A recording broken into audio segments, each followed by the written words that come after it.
Stacy, I'm so excited to have fun with my family this summer, getting outside for hikes, bike rides, roasting s'mores over the fire Oh, pit. it sounds like so much fun. And you know what else it sounds like? A lot of bug bites. We do get our fair share of bug bites, and those are not fun. If even just one kid gets one super itchy bite, it can ruin the whole day, or even worse, keep them up all night. But this summer, I'm prepared thanks to All Better Co. All Better Co. is a plant-powered first aid brand, and they just launched with their Don't Scratch That line of products, including first-of-their-kind patches and handy pens for itchy bug bites.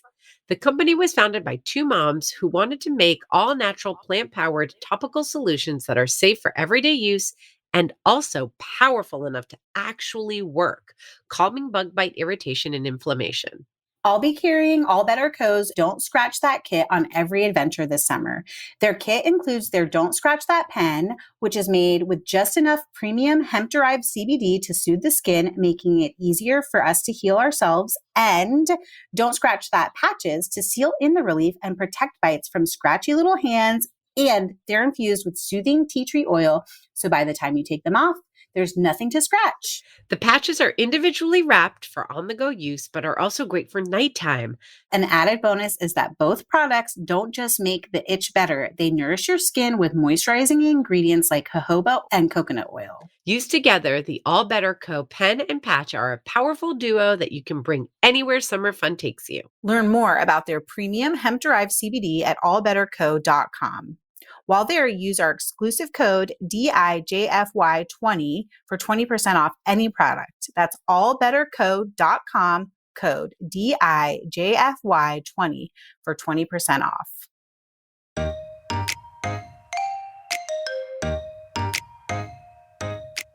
Moisture is the enemy of long-lasting produce. So if you have a clamshell, that can look like taking the lid off and just setting a paper towel on top, and then closing it and like storing it upside down. So basically all the moisture wicks down to the paper towel and keeps your greens fresher longer. Welcome to Didn't I Just Feed You? A podcast about feeding kids. Hi, I'm Megan. And I'm Stacy, and our summer of solutions is in effect. If you're caught up on our most recent episodes, this is the second episode in our summer season. Through the first week in August, we're going to be serving up shorter, super focused eps that help you cook smarter through the hectic summer months. Today, we'll be talking about keeping summer produce fresher longer. But real quick, before we get into that, I want to make sure that you know about the Didn't I Just Feed You community, the happiest place on earth. Okay. Maybe not quite, but certainly one of the most helpful. You can join for free with nothing more than your email address and get access to our community boards where thousands of other busy home cooks lend help and share their tips, ideas, favorite recipes, the ultimate home kitchen hive mind, if you will. And if you're able to contribute to Didn't I Just Feed You, you can join as a supporting member. There are several ways that you can support us, from just $1 a month to help keep weekly Didn't I Just Feed You episodes free for all, to membership levels that give you access to 2 additional bonus episodes every month, a way to text us directly, and our recipe archive. Get all the details at didn'tijustfeedyou.com/community. Okay, let's talk about summer produce. I want to make the distinction that this week we're not talking about preserving summer produce, because we are going to do that later in July. We're going to talk all about freezing, canning, jamming, whatever you want to do to preserve produce. But does this that is get you hot? Canning, jamming, preserving. I mean, I feel can like you not love see it on yeah. my face? Yes, I do love it. I know. But this episode is really to talk about, okay, you came home from the market. You came home from the farmer's market, you scored in-season peaches, and maybe you bought too many. Oh my gosh, I do that every summer. Every summer. And you're like, shoot, I have to figure out like how to make these things last as long as they can so they don't go bad before we can eat them. And some stuff is especially tricky, like peaches and berries and even those like gorgeous heirloom tomatoes at the farmer's market. So do you have thoughts about where we should start? Are there general rules for keeping summer produce fresh? Yeah. So I nerded out and did a little bit of research on this one because I wanted it to be really super helpful. I mean, I'm hot for that. Okay. Here we go. A little bit of research. Okay. Woo. Where's my fan? All right. So the first thing I'm going to say is super obvious and weird, but you want to start with fresh fruit in the first place, right? So, especially if you're going to the supermarket versus the farmer's market, like look for things. If you're buying something and it's already super ripe, you have fewer days. But if you buy something that just turned ripe or still is a little bit firm, that peach isn't totally soft under your thumb, that's going to give you a little bit of extra time. If you're buying something that's underripe, then you have to make sure that you help it ripen in a good way that's going to bring out the best in it. So it kind of depends on what you start with. So be strategic. I like to buy a few things that are like perfectly ripe so that I can eat them as soon as we get home or in the next day or two. And then things that are just ripe and about to turn.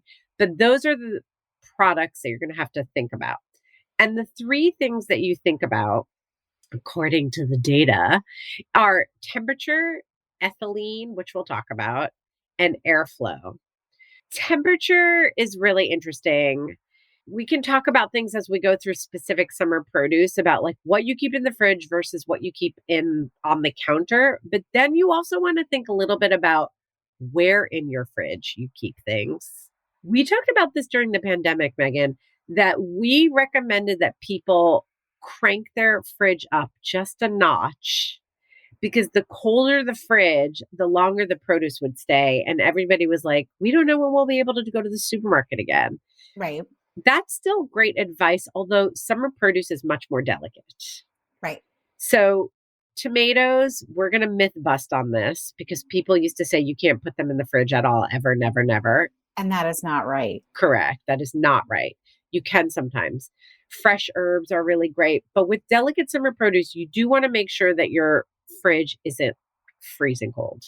Right. Because you might end up with a ruined batch of peaches or a ruined watermelon because the back of your fridge is freezing. Yes, totally. Yes. It's happened to me a couple of times. Also, I think temperature is important to talk about in general, not just speaking about summer produce, because your room temperature is much different in the summer than it would be in the winter.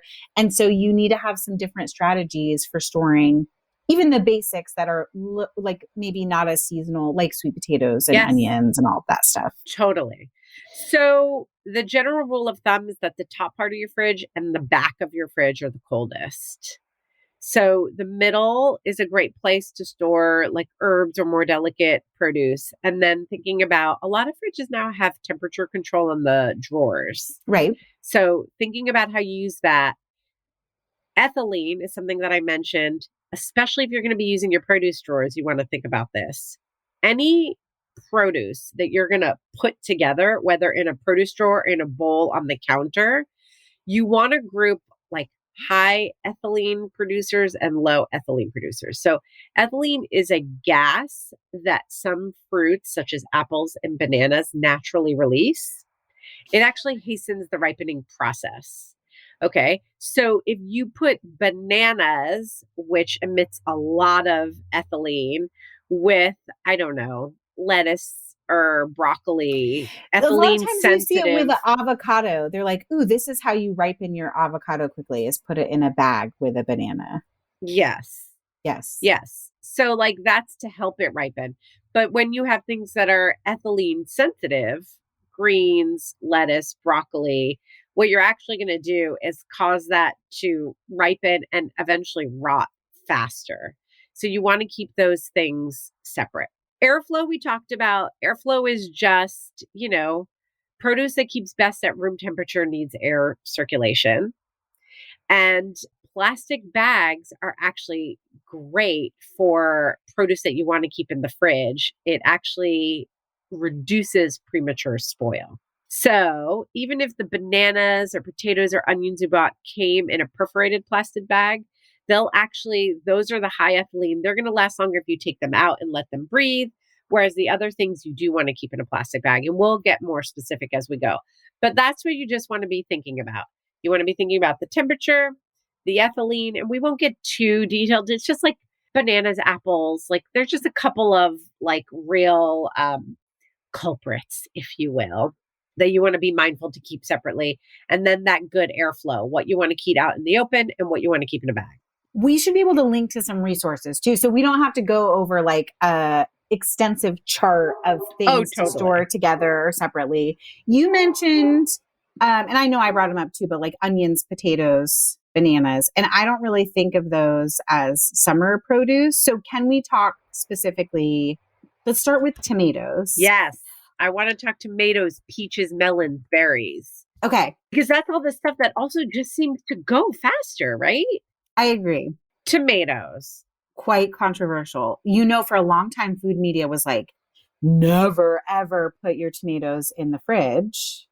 And as recently as like the last 2 years, there's been a lot of like New York Times, Kenji wrote about that, like for Serious Eats, this idea that refrigerating is not refrigerating is only important if you're trying to ripen the tomatoes still. So if you get something from the farmer's market that's not fully ripe, or you're bringing in tomatoes from your garden and they're not fully ripe, having them at room temperature is important. But once it's very important.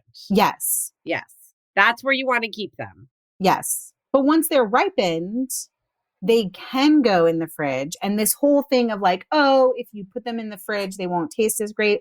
Well, that's true. Cold desensitizes our taste buds. So if you eat a cold tomato, it's not going to taste as flavorful as a room temperature tomato. So you have tomatoes that are ripe, but you want them to last a little bit longer. You put them in the fridge, but then when you want to eat them, you should take them out and bring them to room temperature for best taste. And that's it.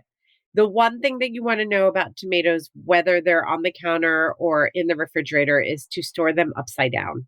Wait, what? Yeah. That's the wisdom. So the stem part is upside down, and if you can, on a paper towel. That helps it too. Because then you won't get the soft spots. Okay. And that's just the wisdom. You know, when you put them down on their bottoms, like they'll get a soft spot. But because of that indentation, it creates like a little rest. And then also moisture will come out from the stem part. Like that's the place where moisture will leak before you've cut the tomato. And so the paper towel captures it. I mean, here's the thing. Moisture is what causes rot. Anything you can do to capture moisture is going to help you keep your produce fresher longer.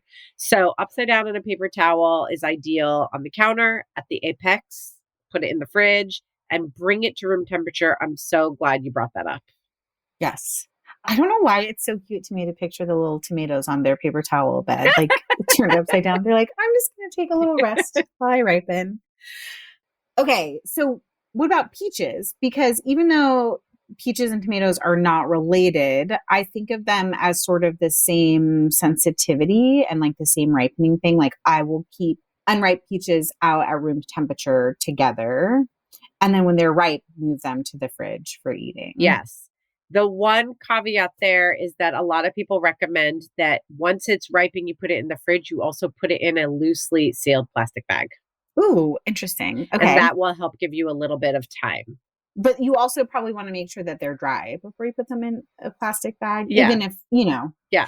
Because I think that's a little bit of a thing, not to go too far off track, but people are unsure about when to rinse their produce and when to not, which I would say as like a guiding rule, it's better to not rinse things until right before you're going to eat them. Absolutely. Although berries, there are two camps. Exactly. One more thing about peaches, which actually I'm going to amend to be stone fruit. I think that should be our rule for stone fruit in general. So this includes plums and apricots. We're cherries. I was going to tackle cherries separately. So with the stone fruit, we're saying on the counter until it's ripe, then in the fridge, if you can, loosely sealed plastic bag, but be aware of the moisture. And the thing that I wanted to add is putting not ripe stone fruit in a paper bag and sealing it up on the counter, just like rolling it closed on the counter. If you want to expedite ripening, that will take like 3 to 5 days. Great. I love that. Okay. Do you want to get to cherries first since we talked about them? I mean, yeah. I'm like, how are they different? And I mean, I know how they're different from other stone fruit and from berries, but like, how am I storing them differently? So what I read about cherries is that you just always want to keep them cold to keep them fresh. So they go straight in the refrigerator once you brought them home. And the key is to not wash them right away. So I know people like to, like you said, wash ahead of time, but that excess moisture, there's so little and they're all bunched together when you store them for efficiency's sake that it's going to be really, really hard to get all the moisture off. If you just are like, I'm a prepper, I like to unpack, prep my veg and have everything ready to go. Okay. But then lay those cherries out. I mean, like really do it right. Put out kitchen towels, lay the cherries out for a long time to make sure that they are completely dry before you put them back in a bag and then in the fridge. And that's the deal with cherries. What if you wanted to prep some for eating, like for kids snacking, making that super accessible? I get the idea of like whole cherries, I'm going to wash and dry. If I'm going to wash them, I'm going to dry them really well.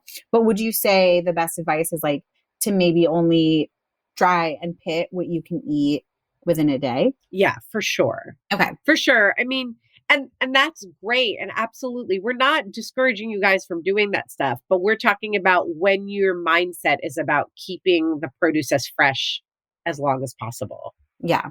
Which that's something to think about is like, okay, I'm going to take half of my peaches, half of my cherries, and I'm going to store them for optimal freshness for a long period of time. And then I can take the other half and prep for eating really quickly. Yeah. Or like what I can eat in a couple of days as a strategy if you're trying to prep a lot of things this summer. Stacey, real quick, let's take a break to hear from this week's sponsor. Megan, we might not be feeding babies anymore, but based on feedback from our baby mama listeners, they are as excited about Amara Organic Foods as we are. I'm not surprised. Baby food options may have changed over the years, but the fact that parents want what's best for their babies never changes. Even though we're no longer feeding babies, we love that Amara offers delicious baby food with the most nutrition as affordably and conveniently as possible. And in the most inventive way, their baby foods come in an on-the-go powder. You just add water, breast milk, or formula, mix and serve. This allows you to customize the texture of your baby's meal, which is ready in seconds. You end up with a customized puree that has all the taste, textures, and nutrients of fresh purees. Pretty amazing, right? Totally. It might sound wild, but when Amara Organic Foods founder Jessica realized that by removing the water content from fresh foods, she could retain all of their nutrients and flavor without having to boil them to death, she partnered with an infant nutritionist to turn these super powders into a less processed baby food that is 100% organic, non-GMO, and plant-based. The most exciting part is that these powders make it possible to serve up quality organic foods at more affordable prices. Amara costs less than $2 per meal, which is less than the leading brands. It's no wonder that Amara was voted best baby food by The Bump, Good Housekeeping, and What to Expect. Learn more at amaraorganicfoods.com/DIJFY and get 20% off their online shop using our exclusive code DIJFY. That's DIJFY for 20% off any purchase at amaraorganicfoods.com/DIJFY, short for Didn't I Just Feed You? Can we go to melon? I feel like nobody talks about melon enough. I love melon. Anytime I buy a melon, I'm eating it immediately. Yes. Because I don't have room in my fridge to like store a whole ripe melon. So if it's ripe, it has to get eaten.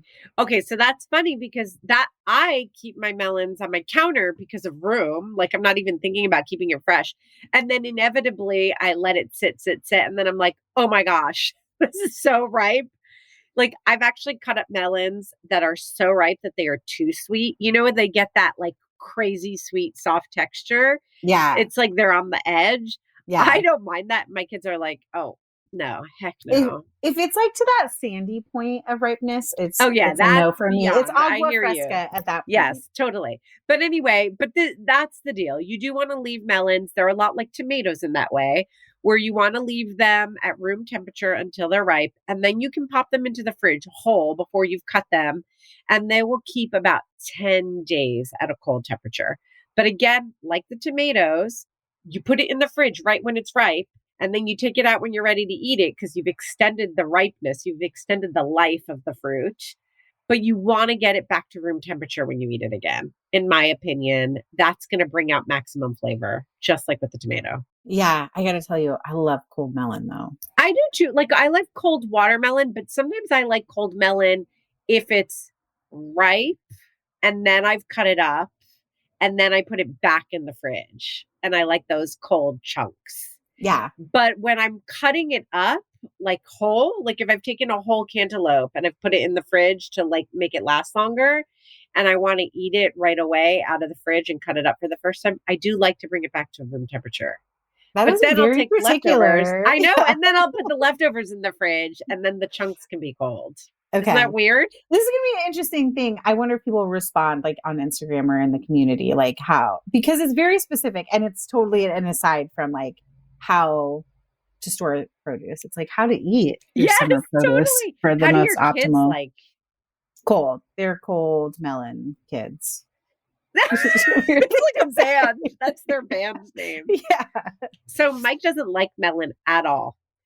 My kids like really cold watermelon, but honeydew and cantaloupe and other melons like that, they like both ways. Yeah. But it really is more flavorful at room temperature like tomatoes. It is, but sometimes room temperature, especially honeydew and cantaloupe, can have sort of like a vegetable funk flavor to me. Not like oniony, but almost, dare I say, mushroomy, almost like, Interesting. I don't know. Yeah. Interesting. I'm Okay. going to like wait and try to taste that. Okay. I'm intrigued by your taste buds, Blonde. I still love it. I still Okay, eat yeah. it. But it makes me understand why there are some kids who really love watermelon, but then like won't touch any other melons because there is the like vegetal thing. That's funny because Mike doesn't like melon. He will eat watermelon. Like that doesn't bother him. He's not like, oh, I can't. It's gross to me with cantaloupe and honeydew, but it's like really not his thing. But he doesn't have a sweet tooth. Like he likes vegetal stuff. So I wonder what it is for him. Very interesting. Okay. What next? Berries, I feel like are a really big thing. And then we can't leave without talking a little bit about corn. Yes. I totally agree.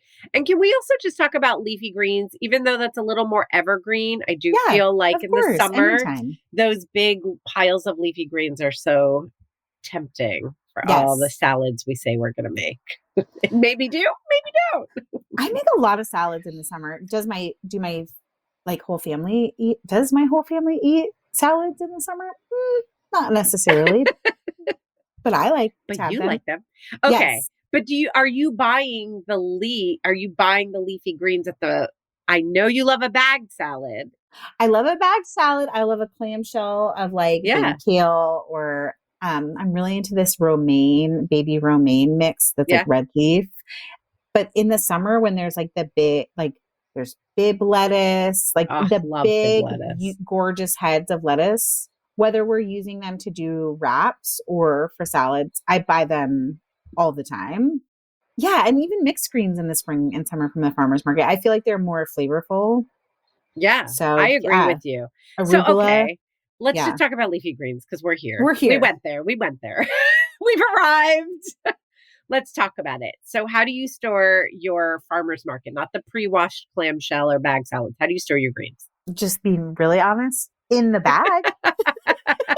Okay. How should we tell everybody else to store their greens?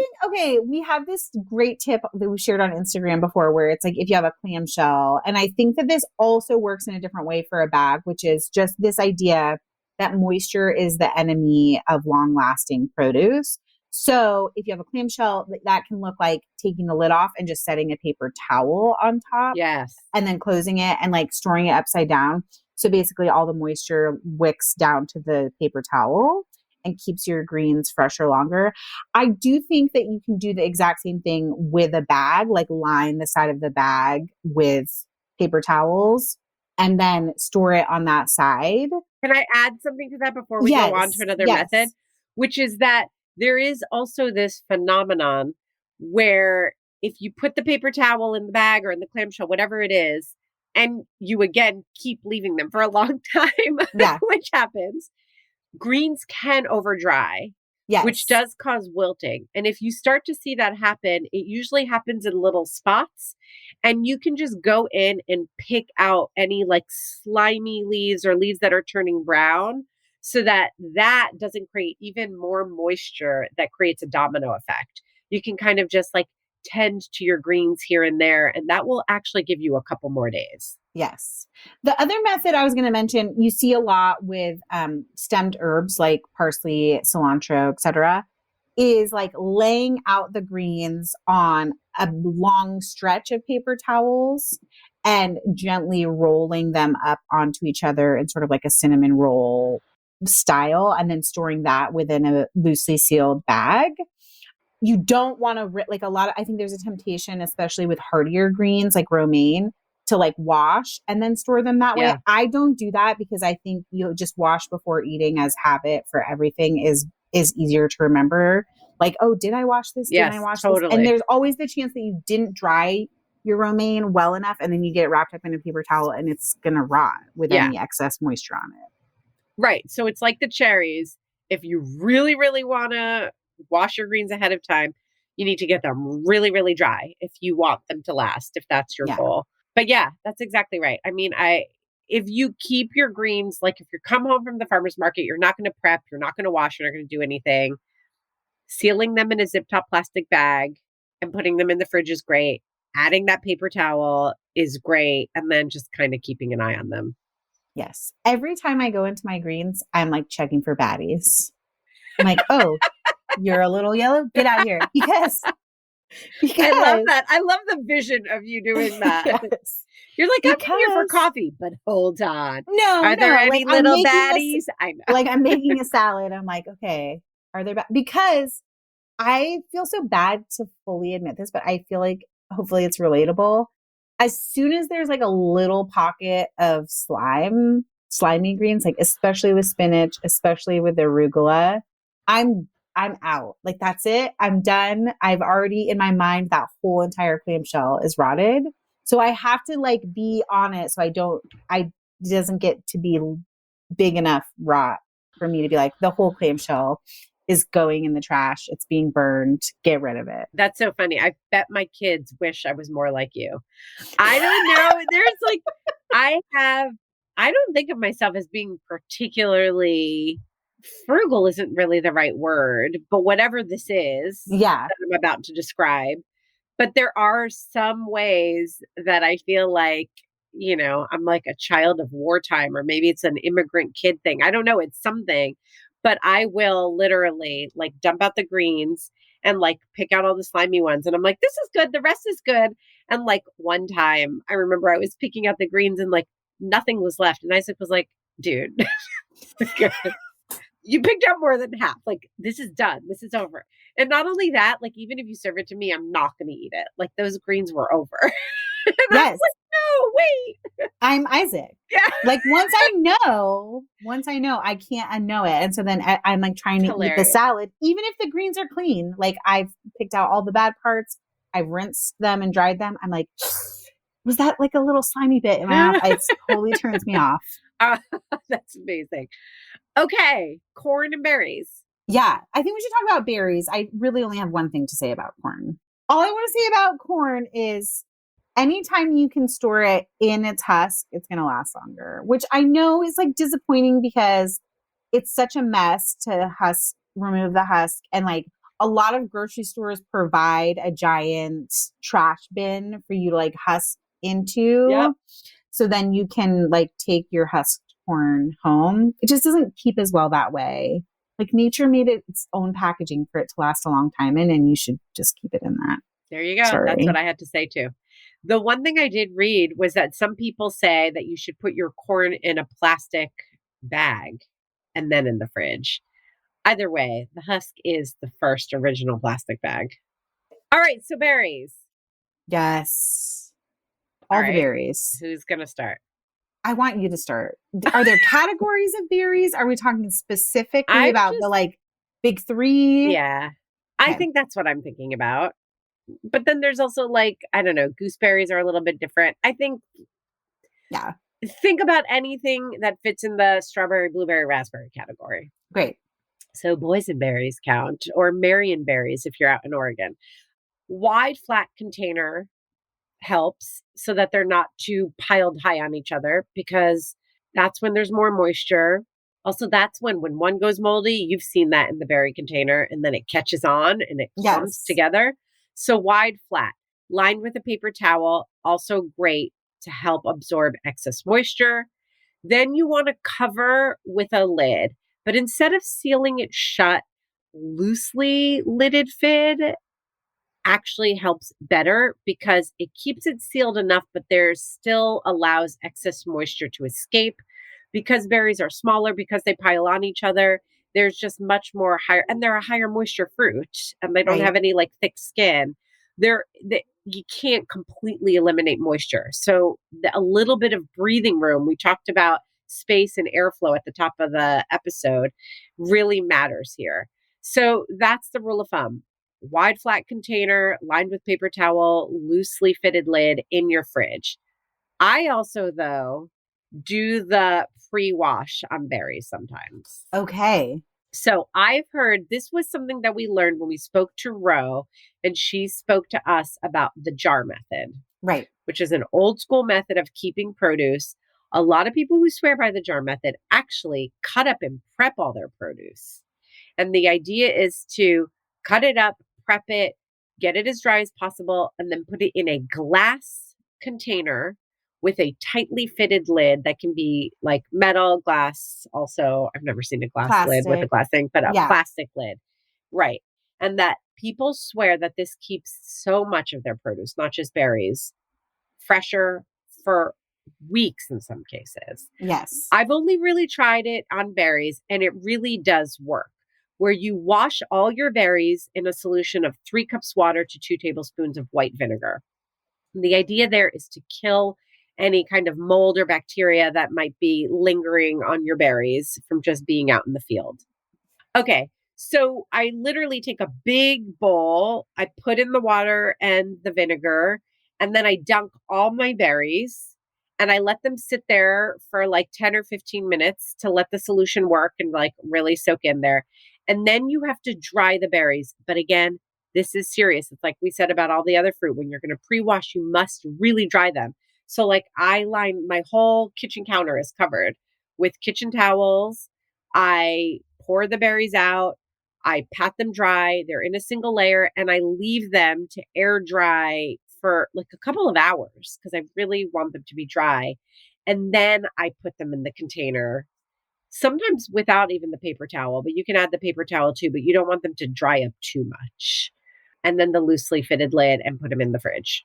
And you find that works for you Yes. for all berries, even raspberries? I'm Yes. having a hard time wrapping my head around raspberries getting washed around and Totally. then tumble dried. Totally. But what I do is you dunking them in a big, huge bowl of water. So they're not, Yeah. you're not rough handling them. You kind of dunk them in the water, and then they're kind of soaking. And then you can just kind of with your hands scoop them out of the water and gently lay them on the towels.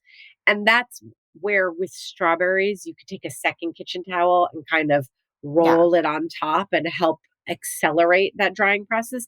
With raspberries, you're not going to do that. You're going to damage them. So literally you gently put them on the kitchen towel, and then you're leaving them to dry. It takes several hours, truly, to get them dry without damaging them. And then you gently put them in your glass container. Okay. I'm too lazy for all of that. Yeah. But I do like the storage, like wide flat storage, paper towel lining. And then we just rinse everything before we eat it. I will tell you, I know you say you're too lazy for all that, but if you go berry picking, it is a game changer. The berries stay much longer, stay fresh, rather, much, much longer. So if you have a ton of berries, which does happen from time to time in the summer, I do think it's like a, once or twice thing. It might not become part of your everyday process, but it is really great. Okay. I'm going to trust you, and I'm going to try it this summer. I feel like we covered the big produce. Yes. But you know who else is going to have even more questions, tips, and ideas for us? Always. our Didn't I Just Feed You listeners community. We hope you've joined us there. If not, join for free at didn'tijustfeedyou.com/community. Or if you want those bonus episodes and other new goodies, join our supporting community. You can also keep in touch with us on Instagram, where we are at Didn't I Just Feed You, or by signing up for our newsletter. And of course, don't forget to subscribe to Didn't I Just Feed You wherever you get your podcasts. Or if you're already a subscriber, leave us a rating and review. Those bring us such joy. They also help other busy home cooks find us. A huge thank you to our editor, Samantha Gatzik. I'm Megan. And I'm Stacy. Stay sane and well-fed until next week. Be sure to subscribe to Didn't I Just Feed You wherever you're listening. And don't forget to rate and review.